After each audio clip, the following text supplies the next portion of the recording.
74. Tunggu, Marina ini siapa tadi? Syah? Tanya Lanita.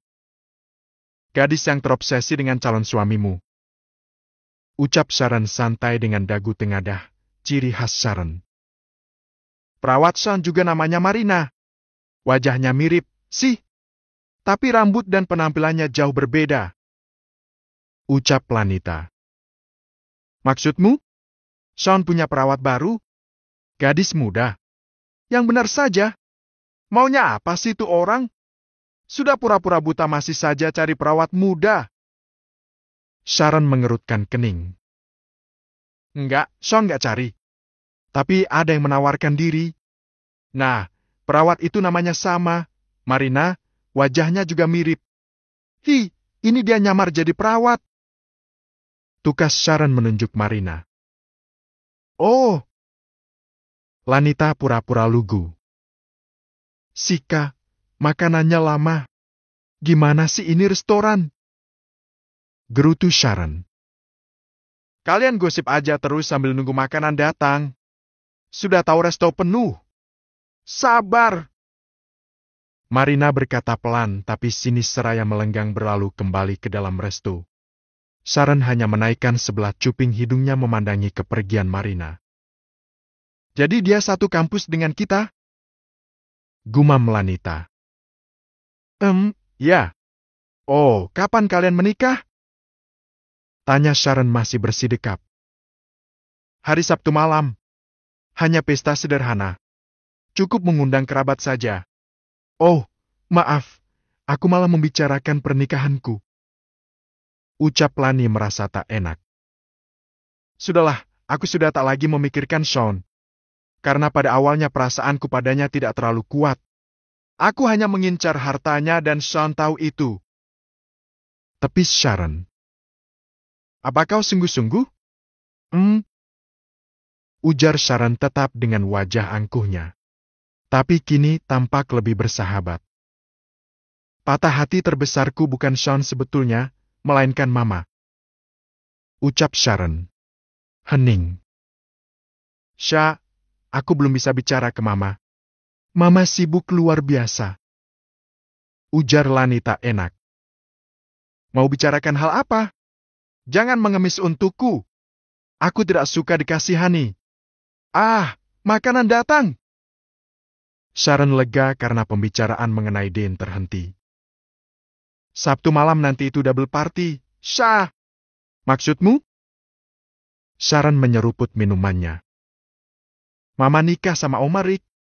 Aku dengan Sean. Sahut Lani pelan.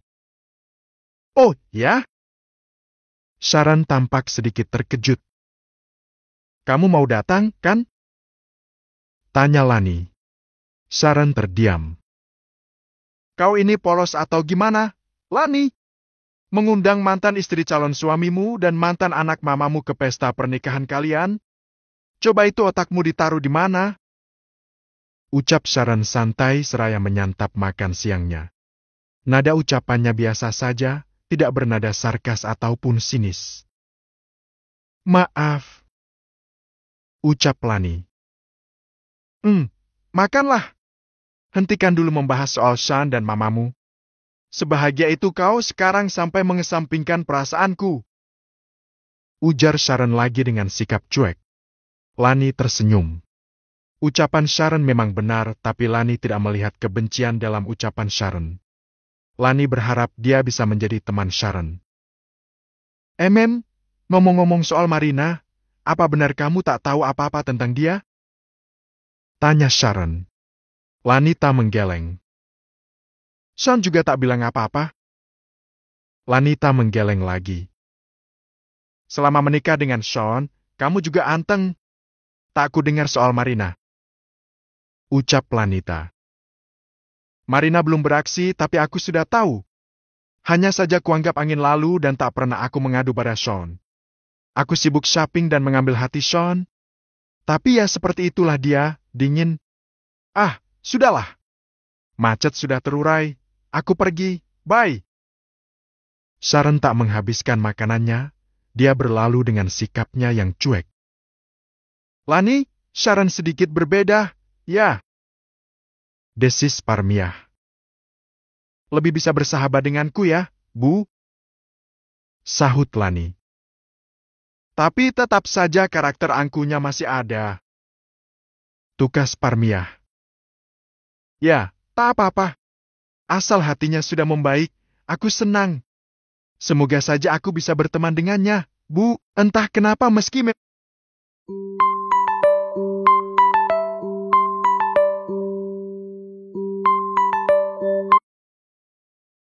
wajahnya angkuh, aku menyukainya.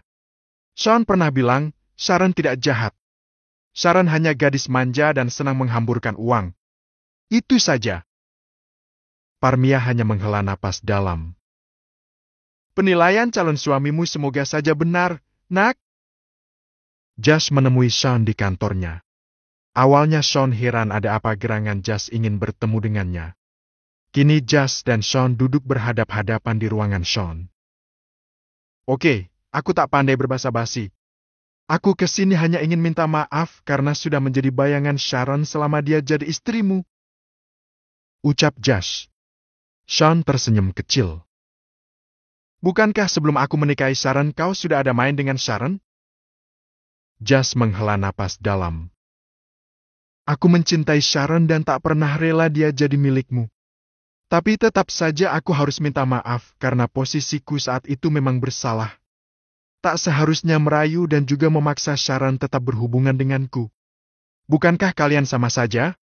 Sharon tetap masih menjalin komunikasi denganmu meski dia sudah menjadi istriku? Selidik Sean. Lagi, Josh menarik napas panjang. Sharon pernah menghindariku.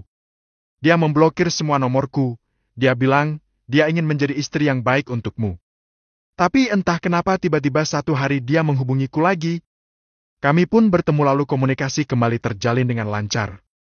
Hanya saja, Sharon tetap dengan pendiriannya untuk tidak melepas kehormatannya. Dia ingin mempersembahkannya untuk suaminya. Sayang sekali, suaminya terlampau dingin. Atau, entahlah bagaimana hubungan kalian saat itu. Tutur Josh panjang lebar. Sean terdiam. Dia mengakui, hatinya memang tak mampu memberi Sharon cinta meski dia sudah memberikan Sharon peluang untuk memasuki hatinya. Aku juga bersalah padanya. Pernikahan kami memang terjadi karena bisnis semata awalnya. Perasaanku untuk Sharon tidaklah kuat. Aku hanya tak mampu menolak kehendak orang tua. Kasihan Sharon. Tapi bagaimana lagi? Kau tahu kisah hidupnya yang lain, bukan? Josh mengangguk. Sharon ternyata bukan anak kandung Tante Dean. Ya, dilihat dari berbagai sisi, pernikahan kami memang harus batal. Ucap Sean. Terima kasih sudah tidak menelantarkan Sharon. Dia berhasil membeli rumah meski sederhana. Aku yakin, kau memberinya kompensasi.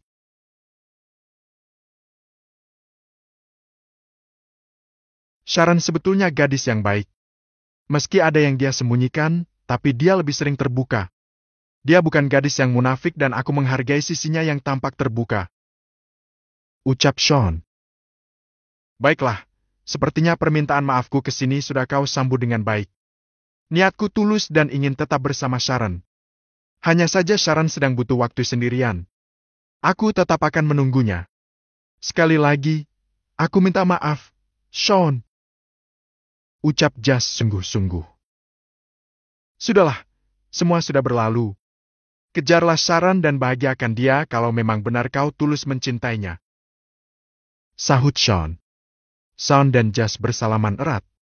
Josh merasa lega karena Sean memang pria tampan yang karismatik dan juga pemaaf.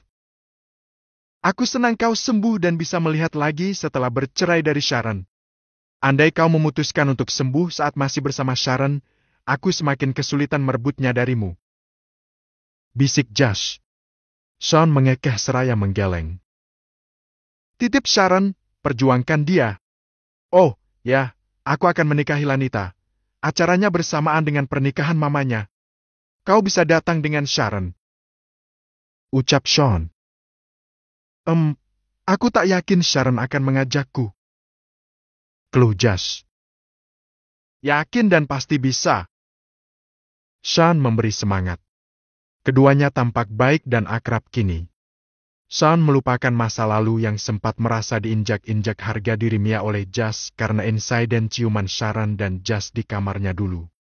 Jas berpamitan dan tidak mengobrol lama karena jadwal Sean benar-benar padat hari itu. Bahkan Sean bertemu Jas saja dia harus menunda meeting beberapa menit. Sean menyempatkan bertemu Jas dan hasilnya cukup menyenangkan. Sabtu malam, ballroom salah satu hotel mewah milik Aji Saka. Pernikahan Dane dan Sean benar-benar diselenggarakan secara bersamaan. Tamu undangan pun tidak banyak. Hanya kerabat dan beberapa rekan bisnis kedua belah pihak. Sharon pun benar-benar datang, dia kini sedang ada di meja penerima tamu undangan dan menyebutkan nomor undangan khusus untuk tiap tamu. Lalu sang penerima tamu memeriksa kode nomor tersebut cocok atau tidak. Saat Sharon hendak masuk, Marina merangsek seraya menggandeng Sharon. "Ha, kamu!" Sharon menepis gandengan Marina. "Diam, aku tak punya nomor undangan. Anggap saja kamu datang berdua," bisik Marina. Tapi Sharon tentu saja enggan mengajak Marina masuk. "Pak!" panggil Sharon pada salah satu petugas keamanan. Marina menginjak kaki Sharon dengan hak runcingnya. "Au! Sialan kamu! Mari jem!" sentak Sharon. "Pak, tolong singkirkan dia. Perempuan ini bukan tamu undangan." Petugas keamanan yang dipanggil Sharon mendekat. "Bukannya Nona ini teman Anda?" "Ih, nomor. Saya nggak punya teman levelan dia apalagi diajak ke acara ini. Saya nggak kenal, Pak." Sharon berusaha melepaskan gandengan Marina yang kuat di lengannya. "Hah, mari jem, lepasin!" Sharon melotot pada Marina. "Sharon, kamu mabuk ya?" "Maaf, Pak. Teman saya semalam mabuk berat. Jadi sekarang agak linglung. Saya justru menjaga dia di acara ini agar tidak mengacau. Bapak tahu? Dia mantan istri mempelai pria." Marina tak mau kalah. Petugas keamanan menelisik Marina dan Sharon, manakah di antara kedua gadis itu yang berbohong. "Pak, saya memang mantan istri mempelai pria tapi itu sudah berlalu. Saya punya kode undangan dan bisa diperiksa di meja penerima tamu," ujar Sharon. "Bohong, Pak. Itu akal-akalan dia." Marina bersikukuh. Sharon gemas. Dia menjambak rambut sebahu Marina hingga kepala Marina mendongak total ke belakang. "Hah, Laron!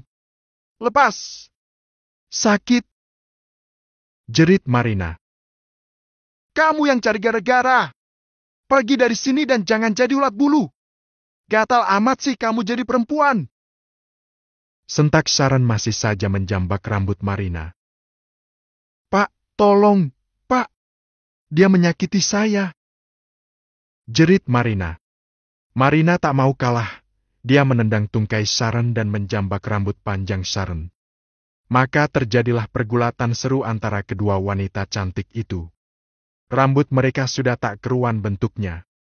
Petugas security mencoba melerai. Pergulatan Sharon dan Marina menarik perhatian banyak pengunjung. Tapi tiba-tiba seorang lelaki dengan paksa melerai keduanya. Dia adalah Jas. Jas tentu saja membelah Sharon pujaan hatinya. "Berhenti kamu! Jangan berani menyakiti wanitaku!" Jas mendorong Marina agar menjauh dari Sharon. Marina terengah-engah dan riasannya sudah semrawut, sama halnya dengan Sharon. "Wanitaku? Ha! Dasar lelaki nggak guna! Mau-maunya masih mengharapkan bekas lelaki lain," ucap Marina pelan. "Jaga mulutmu!" Jas hendak menampar Marina tapi urung. Dia enggan melakukan kekerasan pada perempuan. Jas ingat ibunya yang selalu mengajarinya untuk tidak berlaku kasar pada wanita. "Memang benar dia bekas lelaki lain, bekas mempelai pria di dalam sana," tuding Marina. "Bekas itu pernah dimiliki dan diinginkan. Daripada kamu, belum memiliki tapi sudah dibuang dan disingkirkan. Lebih pedih mana?" tantang Sharon. Kedua tangan Marina mengepal, dia kembali menyerang Sharon tapi Josh pasang badan melindungi Sharon. Pak, bawa perempuan ini. Dia bukan tamu undangan. Teriak Josh pada petugas keamanan yang baru saja memeriksa kebenaran ucapan Sharon ke penerima tamu. Petugas keamanan dibantu rekannya segera mengamankan Marina. Marina tidak terima. Dia meronta tapi kekuatannya tak sepadan dengan dua orang lelaki berbadan besar yang menyeret kedua lengannya menjauh dari tempat acara. Rambutmu semrawut, ucap Josh lembut pada Sharon. Sharon menghela napas lega. Nona Sharon, silakan ke ruang ganti mempelai wanita untuk merapikan diri. Susanna tiba-tiba saja sudah muncul di depan Sharon dan Josh. Sharon mengikor langkah Susanna diikuti Josh. Maaf, Anda tidak diundang ke acara ini. Ucap Susanna tegas pada Josh. Aku datang bersamanya. Jawab Josh menunjuk Sharon. Susanna melihat ke arah Sharon. Sharon menghela napas dan akhirnya mengangguk. Josh sudah membelanya tadi. Baiklah, segera merapikan diri dan silakan masuk ke ruangan untuk mengucapkan selamat pada para mempelai. Ucap Susanna seraya berlalu. Sementara di meja menerima tamu, ada Evelyn bersama Saskia. Sayang sekali Evelyn tidak membawa kode undangan. Dia merasa jengkel tentu saja. Sudah kubilang, pernikahan mereka tidak sembarangan, Ma! Gerutu Saskia.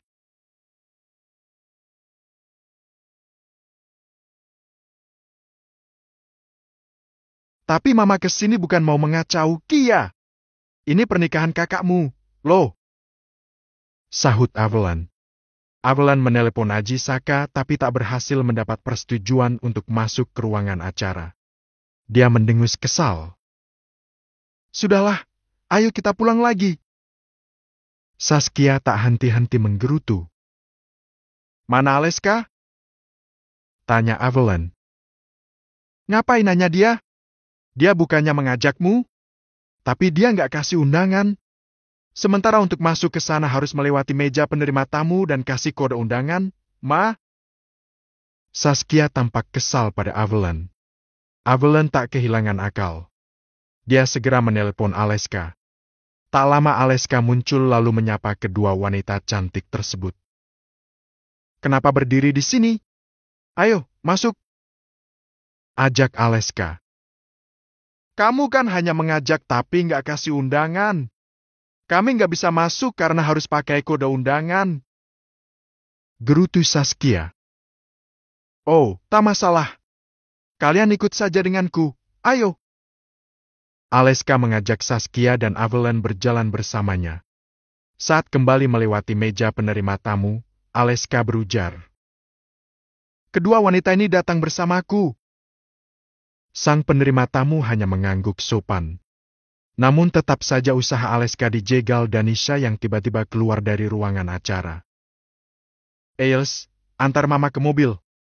Sepatu Mama kekecilan, sakit rasanya. Kalian kenapa datang ke sini? Danisha memicing melihat Saskia dan Evelyn. Mereka datang atas undanganku, Ma. Sahut Aleska. Tapi Sean bahkan Aji Saka tidak mengundang mereka. Singkirkan kedua wanita ini.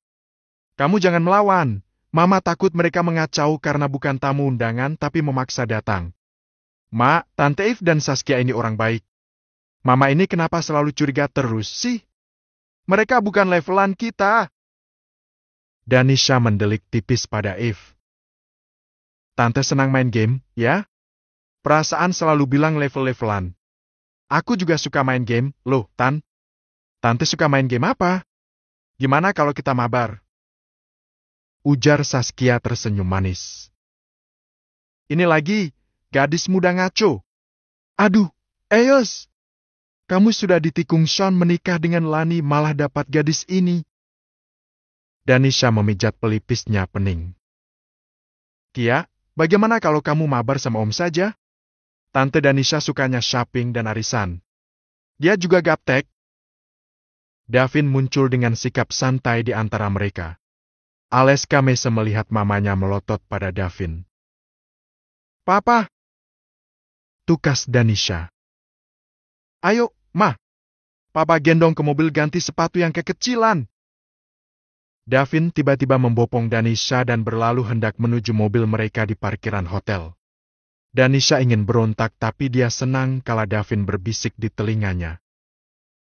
Papa romantis, kan? Mama jadi seperti Cinderella dibopong papa seperti ini. Mama bisa pamer di medsos punya suami yang manis dan sangat mencintai mama. Khawatir kaki mama lecet karena sepatunya kekecilan. Ayo, minta orang untuk foto kaki mama sambil digendong papa terus pamer di sosmed. Bujuk rayu Davin sukses membuat Danisha lupa dengan kemunculan Evelyn dan Saskia. 7.